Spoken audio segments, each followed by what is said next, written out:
7ই November সংহতি দিবস উপলক্ষে নাঙ্গলকোটে বিএনপি ও অঙ্গ সংগঠনের বিভিন্ন কর্মসূচি অনুষ্ঠিত। মোহাম্মদ শাকিব হোসেনের প্রতিবেদন।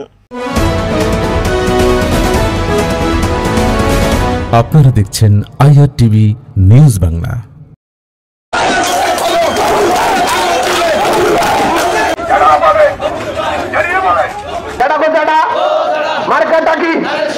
কুমিল্লার নাঙ্গলকোট উপজেলা বিএনপি, পৌরসভা বিএনপি ও অঙ্গ সংগঠনের উদ্যোগে জাতীয় বিপ্লব ও সংহতি দিবস পালন উপলক্ষে শুক্রবার বিকেলে র্যালি অনুষ্ঠিত হয়। র্যালিটি নাঙ্গলকোট ডিগ্রি কলেজ থেকে শুরু করে উপজেলা প্রধান সড়ক প্রদক্ষিণ করে বিএনপির দলীয় কার্যালয়ে এসে সংক্ষিপ্ত আলোচনার শেষে মিলিত হয়। পৌর বিএনপির সভাপতি আনোয়ার হোসেন নয়নের সভাপতিত্বে প্রধান অতিথির বক্তব্য রাখেন উপজেলা বিএনপির সাবেক সিনিয়র যুগ্ম আহ্বায়ক অ্যাডভোকেট হামিদুল হক ভূঁইয়া।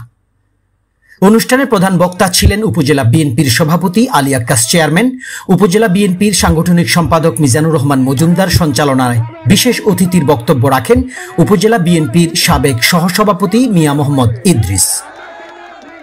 সাধারণ সম্পাদক কলিমুল্লাহ চেয়ারম্যান, কেন্দ্রীয় ছাত্রদলের সাবেক সহসভাপতি শোয়েব খন্দকার, পৌর বিএনপির সাবেক আহ্বায়ক আনোয়ার হোসেন মুকুল, উপজেলা ছাত্রদলের সাবেক সভাপতি মাজহারুল ইসলাম সুফু, পৌর বিএনপি সাধারণ সম্পাদক ডাক্তার মাইনুদ্দিন বাহার, উপজেলা বিএনপির সিনিয়র সহসভাপতি গোলাম রসুল এখানে উপস্থিত ছিলেন।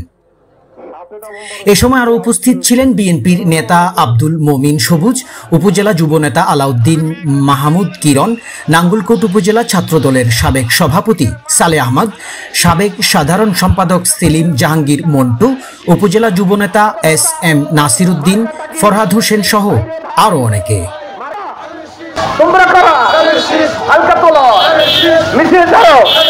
প্রমাণ করো আরো জোরে IRTV সাকিব এলে ধন্যবাদ সবাই বলো আরো জোরে IRTV আরো জোরে সবাই বলো হালকা তোলো প্রমাণ করো। Mohammad Shakib Hossain, IRTV news Bangla, Nangalkot.